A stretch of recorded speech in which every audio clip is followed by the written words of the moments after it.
তো বন্ধুরা, আমরা আজকের এই আলোচনার যে শীর্ষক আমরা রেখেছি, সংবিধান, গণতন্ত্র এবং ধর্মনিরপেক্ষতা রক্ষায় সোচ্চার হন।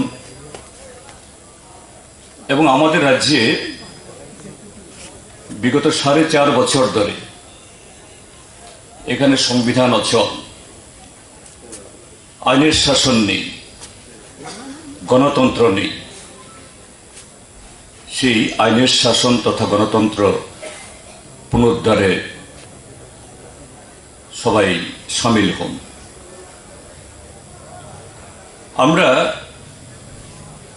আজকে যখন এই হলসভা সংগঠিত করছি, আজকে আগস্ট মাসের 24 তারিখ। আগস্ট মাস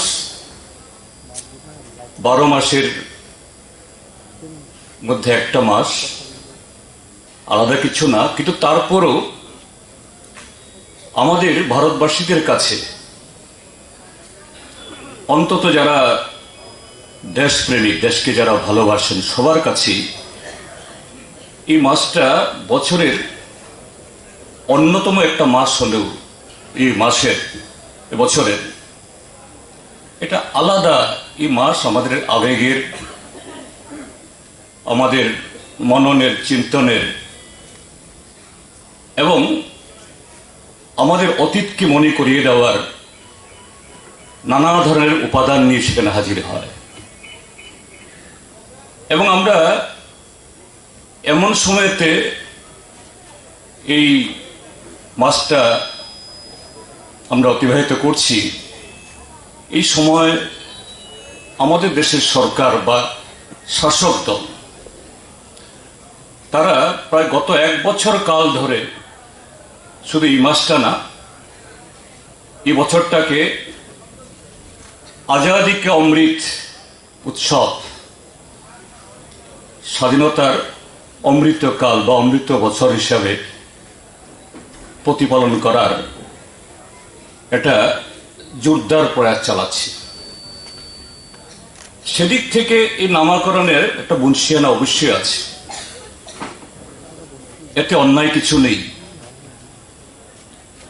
স্বাধীনতা অর্জনের 75 বছর, স্বাভাবিক সে দেশের সরকার যদি মহৎ উদ্দেশ্যে এই দেশের 140 কোটি মানুষ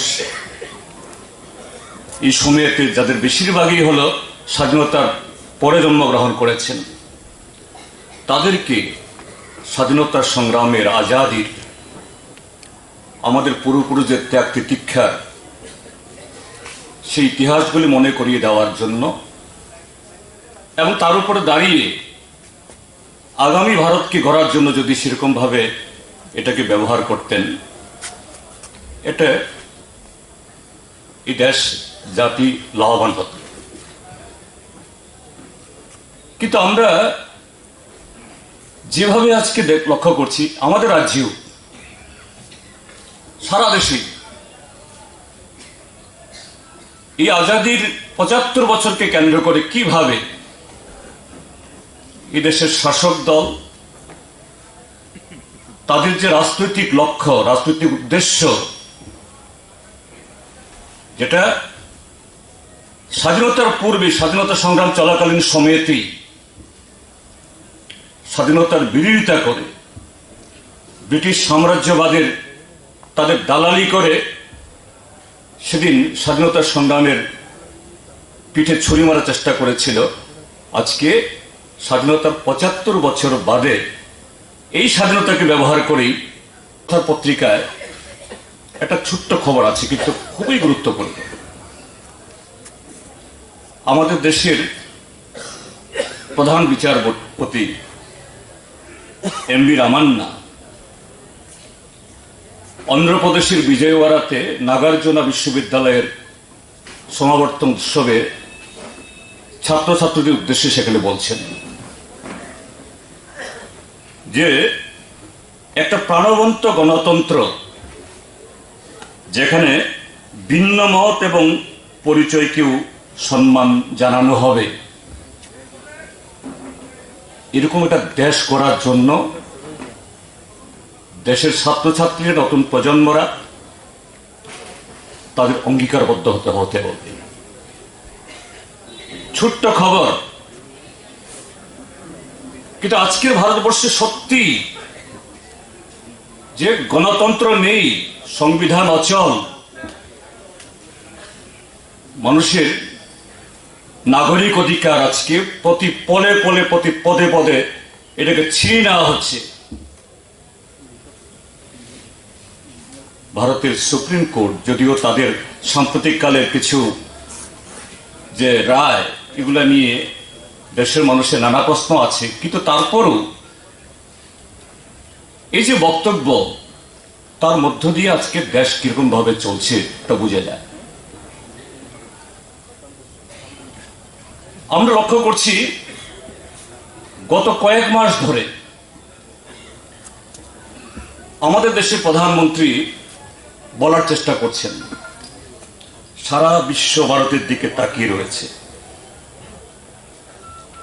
ভারত অর্থনীতিতে একটা ম্যানুফ্যাকচারিং পাওয়ার হাউস হচ্ছে, কিন্তু একই সাথে আমরা কি দেখছি, গত 21 তারিখে ডেলি দেশের কথা পত্রিকাতেই একটা একজন প্রখ্যাত ইতিহাসবিদ রামচন্দ্র গুহ, তার আরেকটা পত্রিকার তার একটা আর্টিকেল, এটা বাংলা তর্জমাকে ছাপানো হয়েছে, আমি এগুলো উল্লেখ করতে যাচ্ছি না, নিশ্চয় অনেকেই পড়েছেন, যে সারা দেশ পৃথিবী সত্যি ভারতের দিকে তাকিয়ে আছে। সে তাকানোটা কোনো উৎসাহ বা নতুন কিছু শেখার, উজ্জীবিত হওয়ার জন্য না, যে গত 8 বছরে 2014 সালের পর নরেন্দ্র মোদীর নেতৃত্বে কিভাবে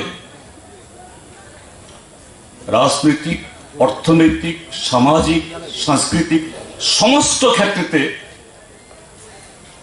এই দেশটাকে এত বড় সভ্যতা, এত বড় সম্ভাবনা, এটাকে শূন্যের দিকে ঠেলে দিচ্ছে। সে প্রেক্ষিতে দাঁড়িয়ে আমরা আমাদের রাজ্যে আমরা আছি আজকে। এখানে অন্য বক্তারা আছেন, তারা আরো বিশদে বলবেন। এখানেও এই আজাদী কে অমৃত উৎসবের নামে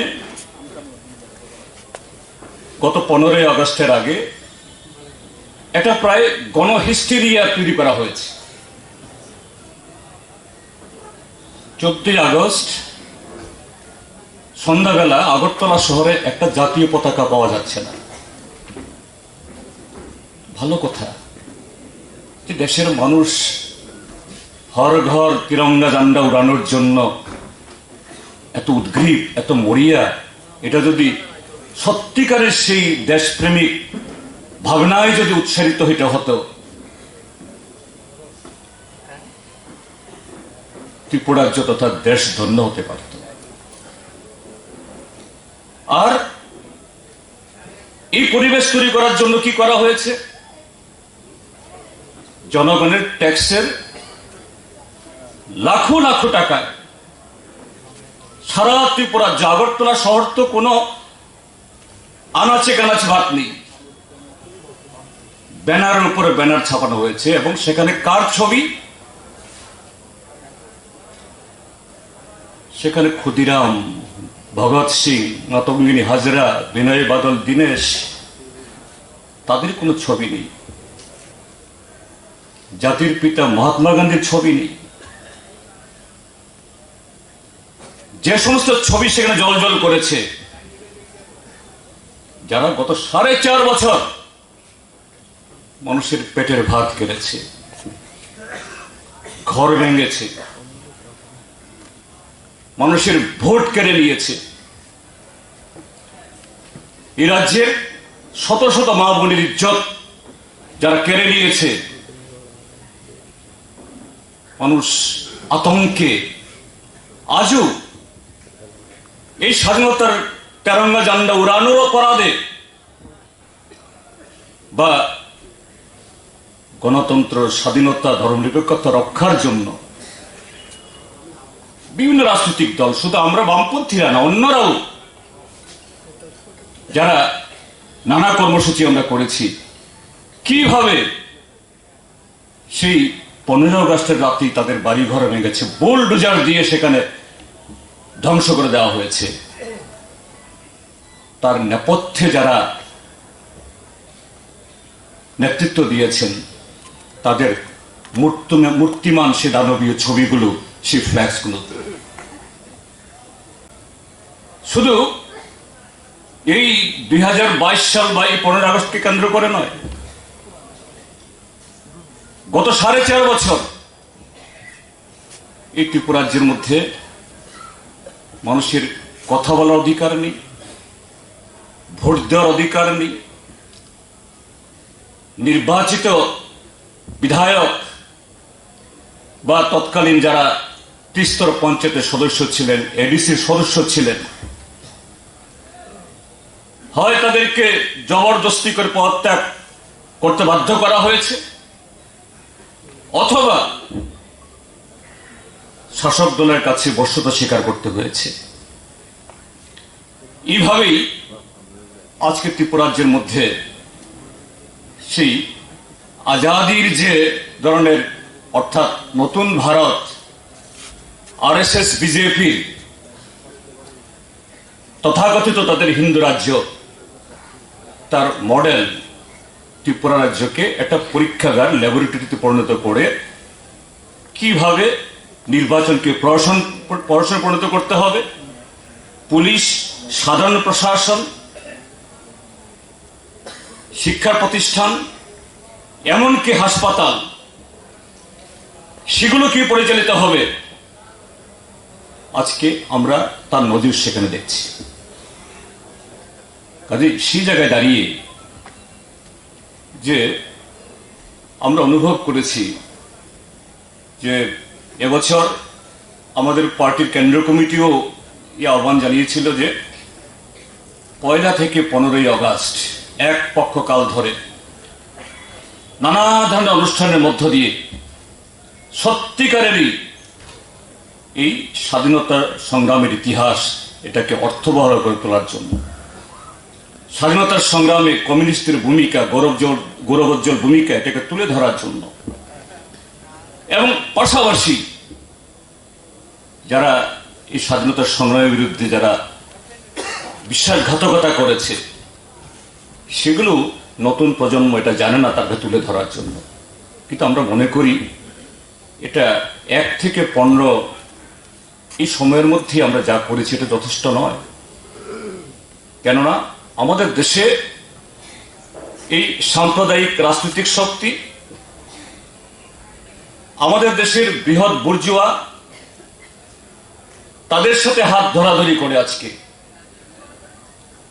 দেশকে হয়তোবা রাজনৈতিকভাবে আরেকটা এরকম যে বিদেশি শক্তির কাছে তুলে দিচ্ছে না প্রত্যক্ষভাবে, কিন্তু অর্থনৈতিক দিক থেকে আগেও যেমন মুক্ত ছিলাম তা নয়, আজকে আরো আষ্টে পৃষ্ঠে জড়িয়ে আমাদের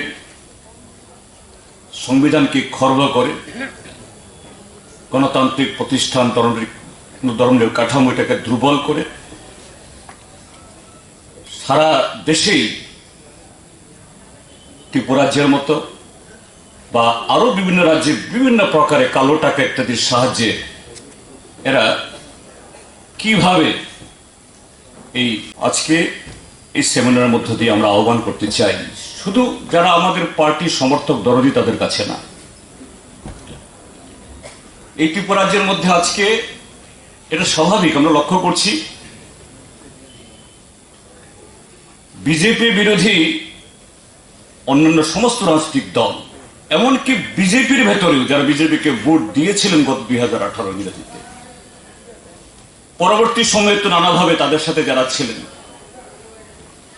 তারাও আজকে অনুভব করছেন যে না, এরকম অবস্থা চলতে পারে না, চলতে দেয়া যায় না। কাজী এই সভার মধ্য দিয়ে আমরা আবেদন করতে চাই যে ত্রিপুরাজ্যের সমস্ত গণতান্ত্রিক, ধর্মনিরপেক্ষ, দেশপ্রেমিক এবং যারাই অন্যায়ের বিরুদ্ধে কথা বলতে চান তারা ঐক্যবদ্ধ হন। সে ঐক্যবদ্ধ মানে একসাথে মিছিল করতে হবে, একসাথে জনসভা করতে হবে তা নয়। আমরা যদি রাস্তায় নামতে পারি, যার যার জায়গা থেকে যদি সে প্রতিবাদে আমরা সোচ্চার হতে পারি, এটা চলতে পারে না। এবং এই ত্রিপুরাজ্য থেকেই, যেহেতু আমাদের রাজ্যে আর কয়েকটা মাস বাদে একটা রাজনৈতিক সংগ্রাম, সেই সংগ্রামেই যে এই দেশ বিরোধী, সংবিধান বিরোধী এই শক্তিকে হটানো যায়। অতীতেও ত্রিপুরাজ্যের মানুষ এটা প্রমাণ করেছে। এরকম গণতন্ত্র বিরোধী এবং যারা শুধু গণতন্ত্র বিরোধী না, দেশ বিরোধী সন্ত্রাসবাদী শক্তি তাদের সাথে মিতালি করে যারা বামফ্রন্টকে হটিয়েছিল বা ক্ষমতায় টিকে থাকার চেষ্টা করা হয়েছিল, তাদেরকে হটিয়েছে। কাজে এই শক্তিকেও হটানো সম্ভব। তার জন্য এই সভা থেকে সে আহ্বান রেখে আবারও সবাইকে অভিনন্দন এবং শুভেচ্ছা জ্ঞাপন